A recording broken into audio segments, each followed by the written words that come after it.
Okay.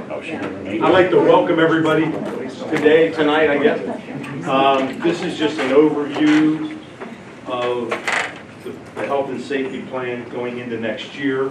The Pennsylvania Department of Ed has requested that everybody have some type of meeting before next year, but they also wanted it done by July 30th, which is kind of difficult when you didn't really get all the regulations and everything that they're saying. Friday, we were sent a letter from Department of Health and PDE, Pennsylvania Department of Health, and the PDE, and they said they're not really going to give us any guidelines for the start of the year, which is kind of strange because they usually give you guidelines on everything. So they're not doing that. So they're talking about following CDC, what CDC says. Because usually what you see is what CDC says, Department of Health follows. Not always, but often. So let's go through. This is the ARP Esser Health and Safety Plan. This is the plan which deals with receiving federal funding to get back to school full time. At the end of what I say, right at the end, Mr. Latour will come up and talk about some of the numbers we had and we received. We appreciate everybody signing in saying you were here because that's proof when we're audited for the money. They'll audit it, the feds always audit money. We'll say we had a meeting and these people attended, so we appreciate it. We all received the template to use and we can adjust it, but basically given federally required timelines, LEAs, which are us, are eligible to apply for and receive the portion of the Esser funding, which you've heard. Okay? So in order to get this Esser funding, we have to at least give them information that we've had a meeting before July 30th. Okay?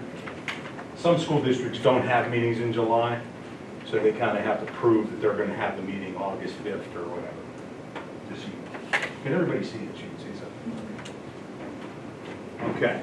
These are the three questions, and I put them up, and I don't read to you, but I just want to refer to them. It's on the, if it's passed tonight, it'll be put on the website, but it's on the board docs where you can go and download this. But how will the LEA, to the greatest extent, practical support prevention and mitigation policies? In other words, how will we be able to get kids back to school based on what the CDC has said about getting kids back to school? That's their agenda. That's what they've told us is best. So plans will be presented to the board of directors for informational and approval if necessary. So this plan is put that way.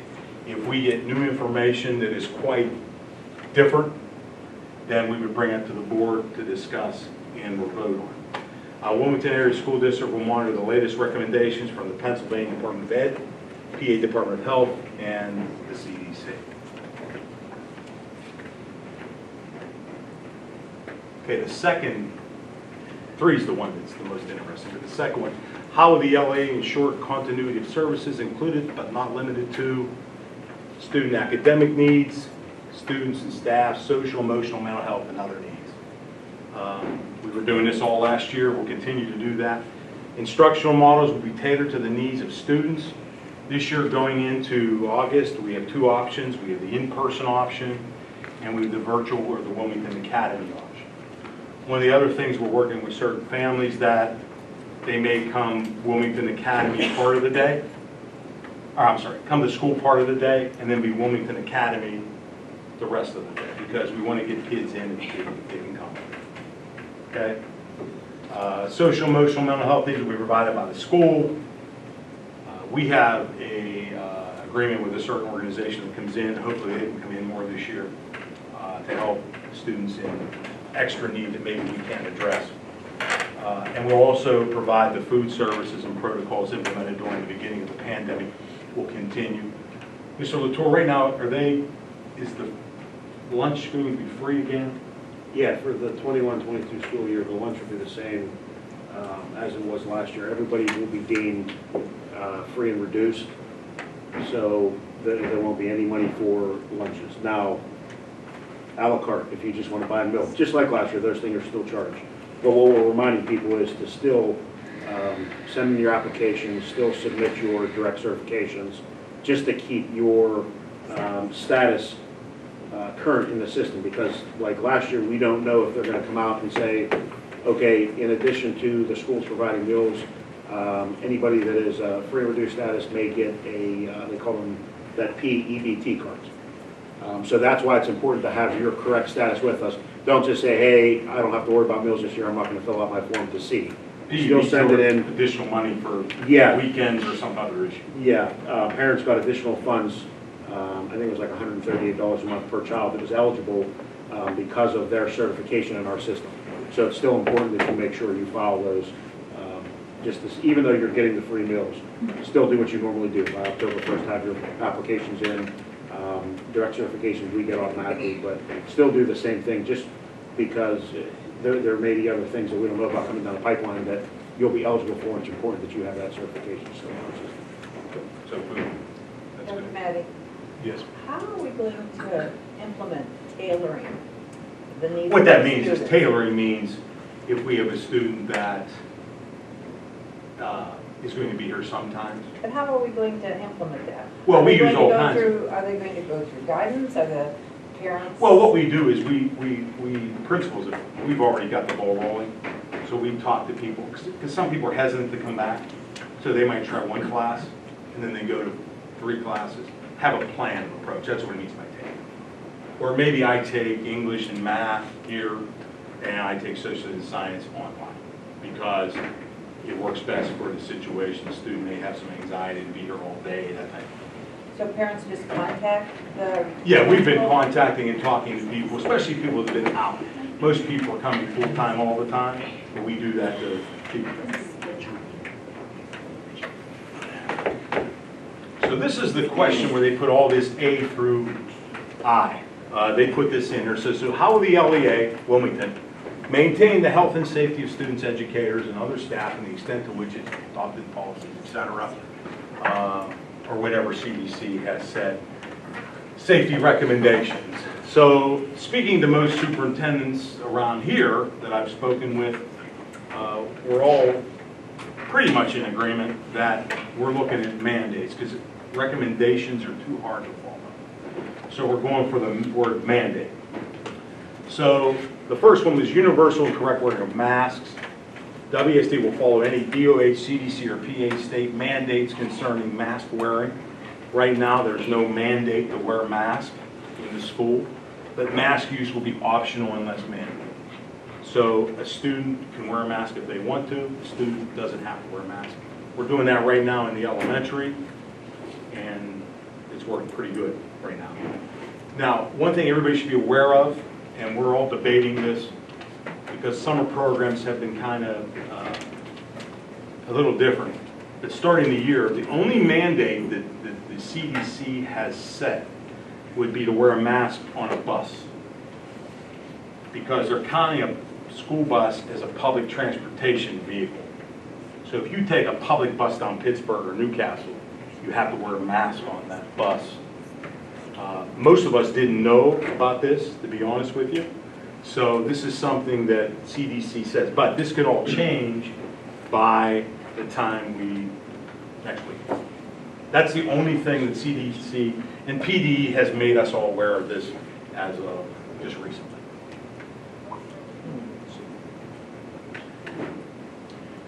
Another one is how you're going to modify facilities. Now remember, this is a general template because there are school districts across the United States that have never been in school. But we have, and we've done physical distancing. So we're going to continue to use physical distancing when we can. High school will go back to the original type of cafeteria. However, we're going to make other spaces available for students that may feel uncomfortable being in a big room like that. So that, that's an example. Okay, we probably at the beginning of the year won't have assemblies right away. Let's see what develops, but that's an example of a large group you may not do. Okay.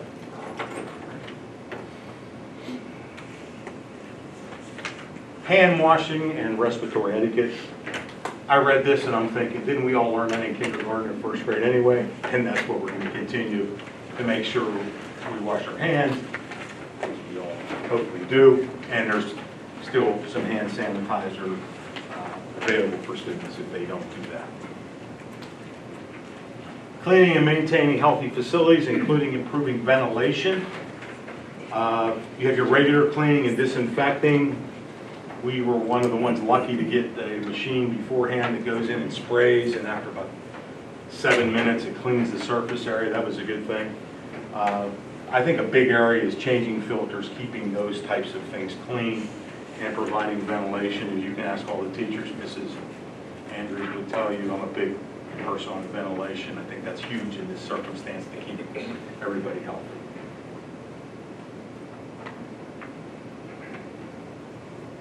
Contact tracing in combination with isolation and quarantine. When you have a student that comes down with symptoms that could be COVID related, we have respective rooms in the school district that we put that student in until we can talk to the parent or guardian to get that student to go home. We'll continue to provide information to parents about that type of thing. And the regulations say that you should contact the school nurse or the principal, I guess, when your child is sick, if you know it's COVID related. I think our students did a good job this year. They felt, they went to the nurse and the teachers worked with them. And I can't say enough about our 2 nurses. They did a wonderful job.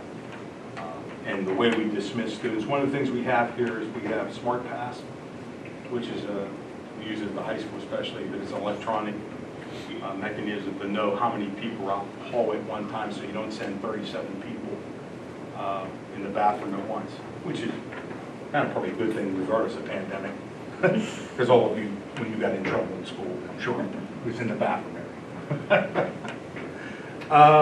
And we'll remind to check your child's monitoring. I think this has worked well this year. A lot of people did do this and kept their student home if they felt they were sick. So we're going to ask you to continue to do that type of thing.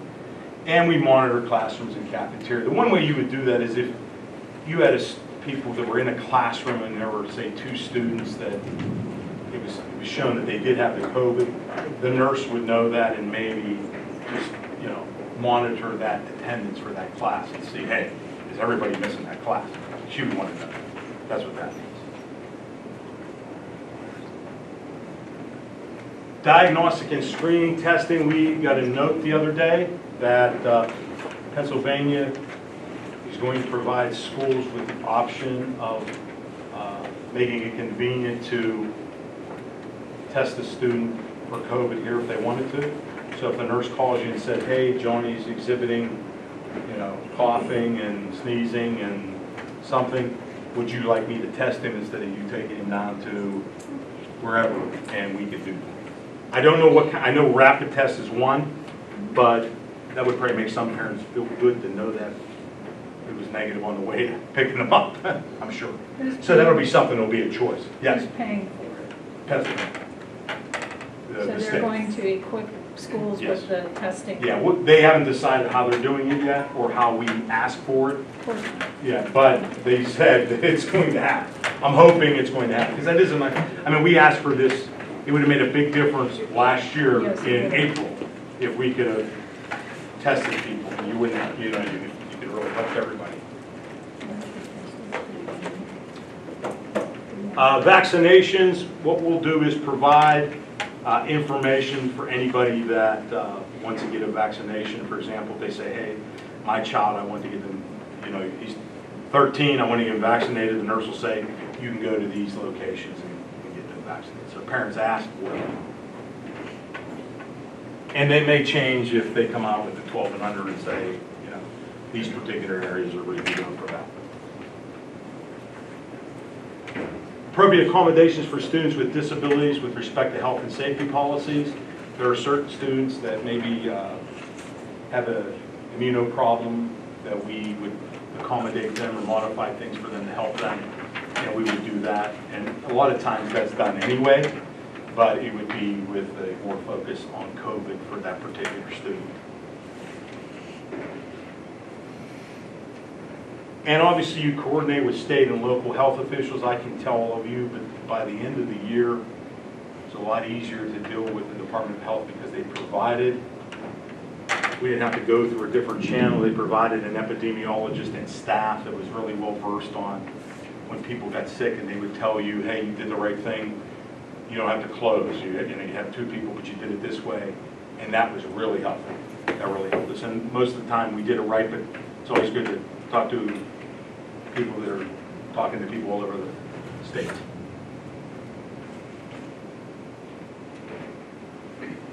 So this is where we get to the last slide. Josh, I can just point to the stuff or help with you. No. This is our Essers, which is Elementary and Secondary Schools Emergency Relief Fund. This is to get schools back going again. And this is the Essers 3. We received Essers 1, which we spent already. Essers 2, some of that we've spent. And we're into Essers 3 going to come in. We have to have this meeting, which would help that. And Josh, you want to go through each one of these while we go ahead? Yeah, the Essers 3 was the third and final installment of money we received from the federal government.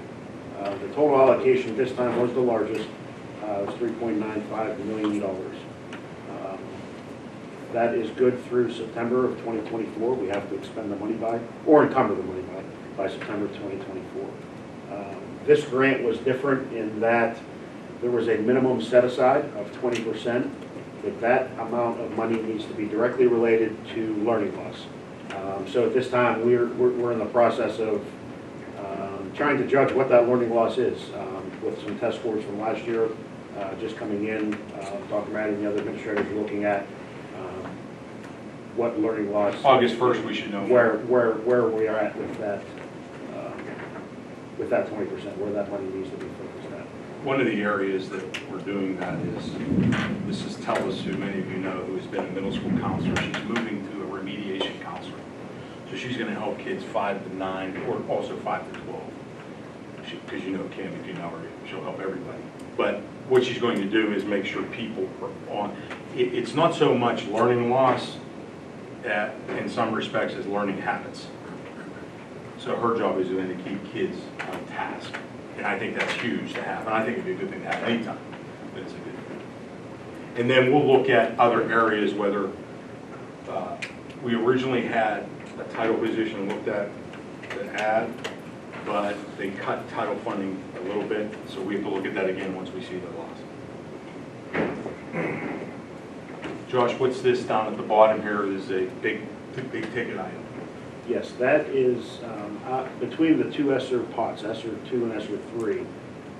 Money from each of those will combine to do the HVAC upgrade project that we are beginning to start the process of with the engineers.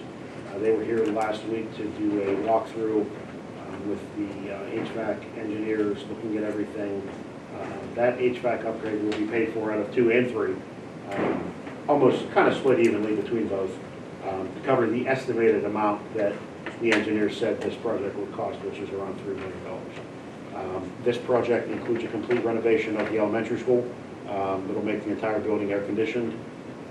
It will retrofit the units here at the high school and middle school with upgraded filtering, UV lighting to kill germs that pass through the HVAC system.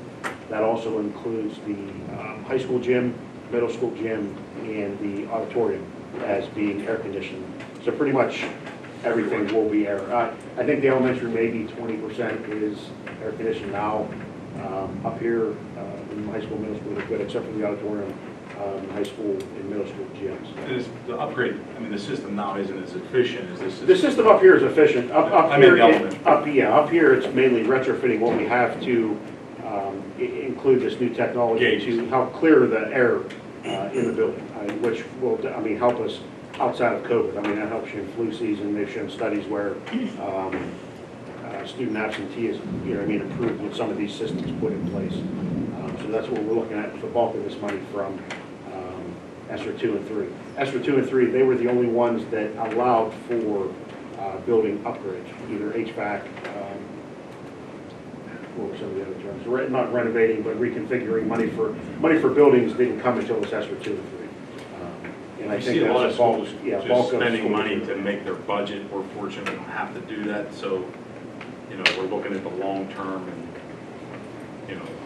I think you've always, it seems like the months have changed since I was younger. It's hotter in October and September, so air conditioning may be more of the thing we can use in October too, so that'd be very beneficial. And plus, those other rooms, the high school and middle school gyms, are rooms that we could use more often. For, yeah. Testing. Well, we other- take the other events. PSAT sometimes in that gym, and if it's a bad day, it's a bad day. So, Yeah, allow us to get more use out of it. just an example. But you could also have other events in there from the outside that people can rent into. What's the timeline to complete something like that? They're working on the timeline right now. It would start probably next spring, probably right around when school lets out. A bulk of that work can probably be done up here afternoons, but the elementary itself will be up when school will be out, because a lot of that will be disruption in that building. And hopefully there'll be more workers available for everybody. So we were going to ask questions. Anybody on the board have a question, and then we can ask them. Anybody, or we can go out here first if they have a question. I know this sounds weird, but if we're planning this renovation of the elementary and the gyms, the air conditioning and Yes. the labor and everything that we're wanting to do, is anyone else in Lawrence County, Mercer County doing the same thing, and we are going to have problems with timing or getting a contractor, or are they using their money differently? Have you I think there's a lot of heard anything that way? differences. I think there was a few people with, there was a roof or two, because it was falling apart. Okay. I think a lot of people are, just to be honest, making payroll, because they're still in financial need. Josh, do you know of any, I mean, you don't say who, but do you know of anybody doing air conditioning? A lot of schools have talked about it, but I think we're always ahead of the curve as far as getting things started and underway. But I know a lot of schools with our engineers they're in the process of this last year. They started up in Erie, so a lot of big schools up there. Right around, we're one of the first, I think, to get this part of the process. Yeah, I think you might have some big schools that need a particular school that needs it, and they're doing that, so.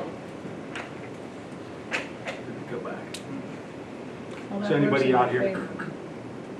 That works in our favor. Yes, it's not like everybody's putting air conditioning, like Right. you said. But it's more than just air conditioning, it's Right, the it's the breathing whole- of the, Dr. Matty, Yes. remind me again, we'll go from what percentage air conditioned to what percentage roughly? I mean, it's the gym, 2 gyms here, but not the... 2 gyms and the auditorium here, will be done, yes. but not all the classrooms will be done. All the classrooms are done. Are done, right. Now, it'll be upgraded, so those that are kind of shaky might be probably better. So everything will be air conditioned by the time we're In done this with building, and then when we do the other building, yes, because the elementary is done in different segments in certain parts of that. As you know, if you've been through there, kind of hot. When my wife taught there, her room was air conditioned, but they wouldn't turn it on because the rest of the building wasn't. I have no comment. So I know that story. I have enough problems. I'm not touching that one. Any questions at all about this? Yes, ma'am. I'm sorry, I'll bring it back to you. Go ahead. Go ahead. No, go ahead. Back to the loss of learning Yes. segment that you Yes. were discussing. Yes. You stated that your counselor would be working with 5 through 9, 5 through 12. Did you mean ages 5 Grades. through 9-year-olds Grades. or grades? Yeah, the biggest loss you'll see is 5 and 9th grade. Those are the 2 that'll be the most. Now, we're going to look at elementary, we're going to do some things to start, and then we'll see if we need to add personnel in certain areas. Like, do you need to add title? Do you need to do things like that? So, a lot you try to look at the whole measurement of everything, because you may have, you know, you want to see children already that may have been behind you before. So where do you need to go from there? So when you look at being a former middle school principal, the biggest problem I always had was students being on task. And to get them on task right away, because it's been more difficult being online or here. Some kids have done great on task, other kids haven't. So we want to get everybody back in that pattern of being on task. In the elementary faculty do that as well. And then we'll see. But we're getting a schedule together where we're going to meet with teachers and discuss what do you see. Because they're going to tell us more than anybody else. Mrs. No, let the public. Oh, okay, you had a question right away.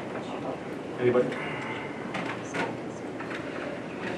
About the mask, did you say that the kids will have to wear one No. on the bus? Right now, it's optional in the classroom. Okay. On the bus, it's a federal mandate that you have to wear a mask. Okay, so our classes. You would have to wear a Yeah. mask. Now, let me say this. When you read the language, and I read a couple things outside of that, they're debating that. So I think in some ways they want to take that away, because a public school bus isn't the same as the city bus. You know, you're not, you know, these kids are in school together also, so it's a little different than the guy dropping off in the winter, Kennywood or something, you know what, you understand. So they may change that, they're looking at that. Yes, ma'am, I'll get you. Let's say my child comes down with COVID and the person next to them does not have COVID, but because of contact tracing, are we sending them home?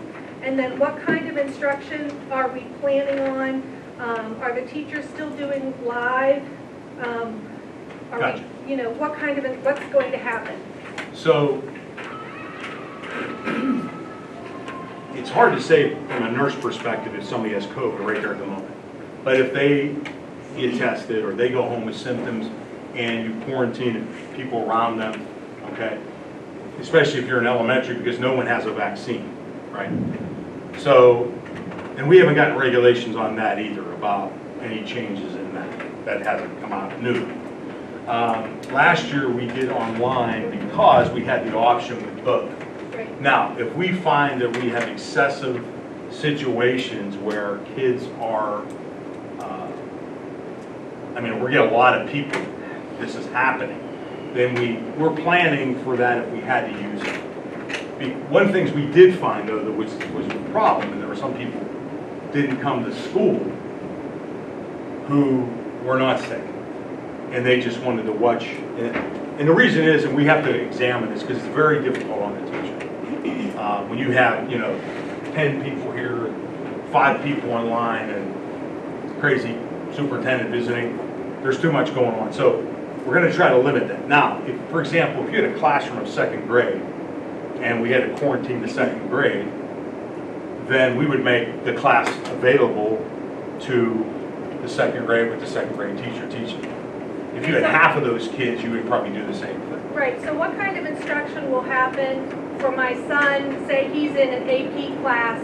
Yes. And he is forced, because he's not, let's say he's not vaccinated, will he be given a packet, like let's say in the olden days when you're No, you homesick? still have Google Chrome and all that where they would go on and do things. Right, We but still the have a lot of instruction- videos they made. They have instructional videos that many teachers have had. Okay, So they can, this is one of the reasons why we push that so much to record your class. And a lot of teachers redo them every year anyway. I'm not saying it happens all the time, but usually in that particular subject areas, it does. And they do that. So we'll adjust that. Now, a lot has to do with how much COVID you're getting in your school. If you're getting to where you have to really look at what you're doing, then, you're going to go into more measures. The positive part is that our teachers know how to do things if they have to. Question, then I'll come back. Back to the elementary. Yes.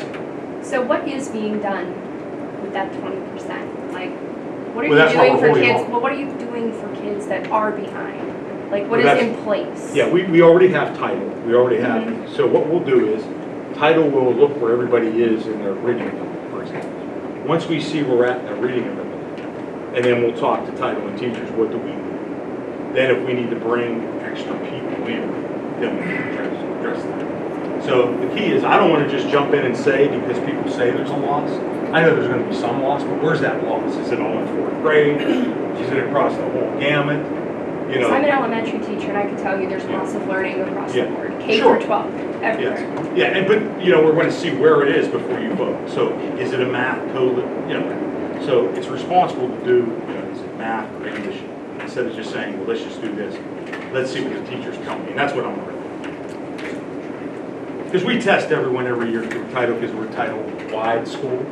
So K to 8, so you understand that. And then we can do that. You had a question. Coming back to what Mrs. Miller was asking. Yes, I'm sorry because it's porn. No, but I know, it's if I okay. keep going like this- I'll talk very loud. No, you're okay. So your teachers, the teachers are not gonna be teaching live this year? Like, No. we're The not beginning of gonna the have year to is deal with live in like the person. kids being completely silent and then being in one spot, like No, that's not it's live in happening. person, and then it's, There's no like Wilmington the, Academy. okay, perfect. now the only thing, if you had a large group of students in a particular grade. Right, if there's you an may use- exception, yes, right. but in general. thank Especially you. in elementary. A lot of this is very fluid, as all of you know. I mean, and so you have to be prepared. Fortunately, we've done some things in the past that we know where to go with. Okay, so my fifth grader last year struggled tremendously online. And then when he came back to school, I opted in called school multiple times asking for assistance. Sure. With him. It took probably about 10 phone calls before we started to see those and being helped. Why is this a thing? Like, you guys know that these kids are struggling, some of these kids coming back. Like, why? Well, that's what They, we- they said there was no aids, there was nobody to help. Well, I Is think that last year was a something you little can, bit. like, Well, that's more, why we have. but obviously we need more aids, more. Well, that's why we have the people. remediation counselor. Right? Okay, So- well, one person isn't enough. I agree Well, with you. the deal was this though, we're gonna do that so we know where they're at. The biggest loss that I see, I can tell you right now, is you're not, especially once you get into fifth grade on.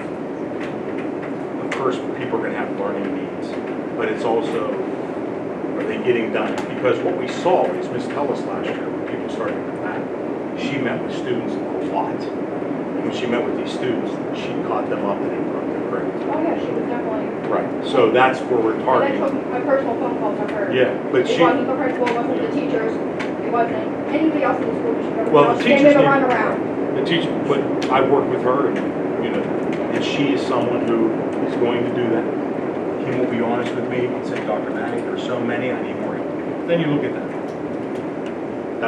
That's why we're doing that, because we've seen if students do their work, and I think we have to look at teachers too. We have a lot of quality teachers who will adjust their learning. You have to compact your curriculum. Okay, they know it.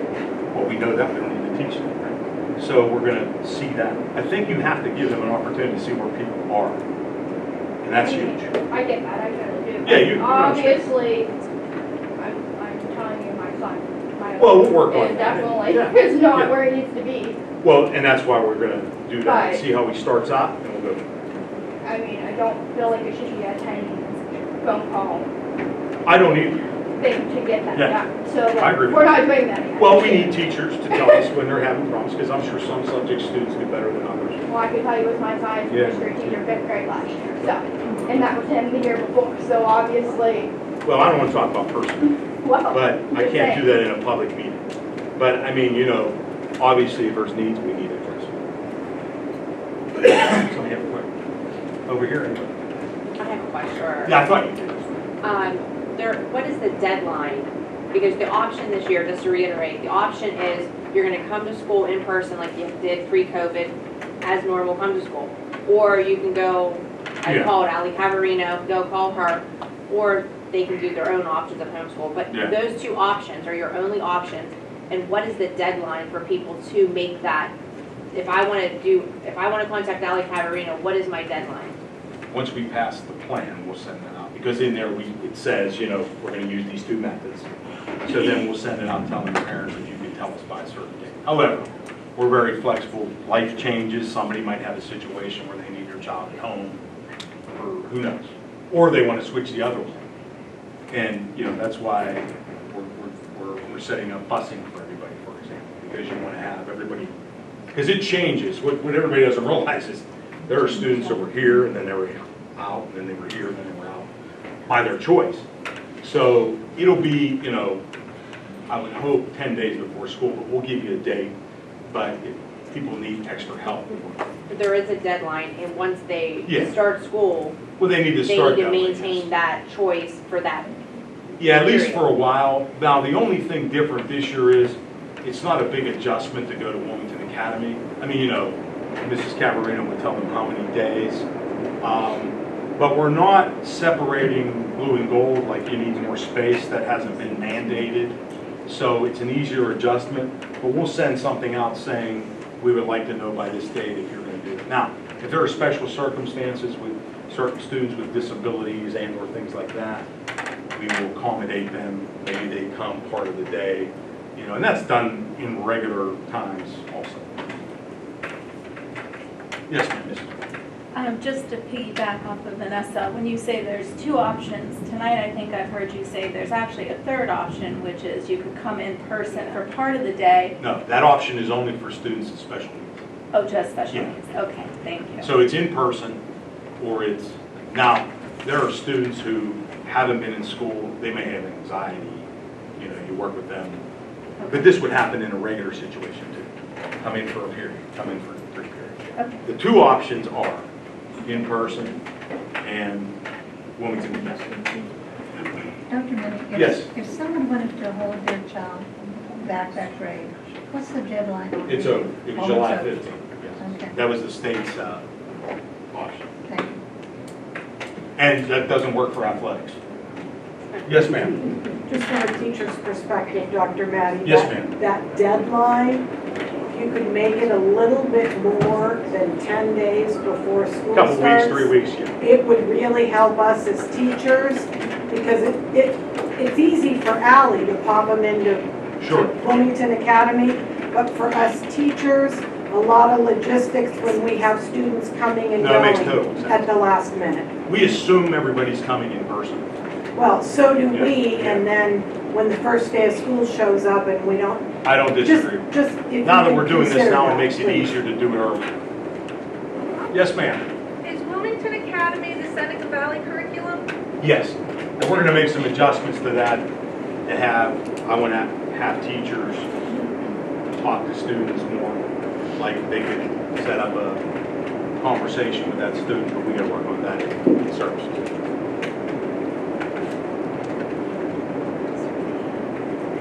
I appreciate everybody coming. It helps because you said you were signed in. You know, we will be audited eventually for this money someday, and it's good to see people come in and ask questions. Dr. Maddie. Oh, jeez. Yes. Mrs. Phillips is on the. It's Nancy Phillips. Yes, ma'am. From about John. I do want to tell you, though, that I do appreciate your concern from the very start with COVID. The concern you had, because I also had the same concern about the quality of the building air quality. Yeah, that's a big one. Because if you or someone, our educators and all those that work in the buildings, if you're not in the building, you wouldn't think about it, but if you're one of those that are in the building at all times, it's very important to think about that, and I just appreciate that you thought about that and were taking care of that. So It's a group effort, but I think we've heard enough over the years about it being hot and being not good air. I really appreciate it. I do have another announcement, and that is that we were approved today for the FID days. FID days are the days you can use 5 days to, for example, say you had a water main break at the high school, and or you have a bad snowstorm coming tomorrow. Yeah, you could say, hey, we're going to learn online tomorrow because 27 inches of snow. So you have 5 days. We wanted to have that flexibility for a variety of reasons. You never know when you're going to need it. It's good to have. It's taken me about 4 years to get it. They wouldn't let us back when they did it, but Mr. Jewell was helpful in that. So I just wanted to tell you that's why I had the floor. And I think that if you need to ask me questions after, you can. I think we're ready to 1 minute to start the meeting here, Mrs. Colts. So I thank everybody, and if you have questions, you can always call the school. And you're welcome to stay for the regular business meeting.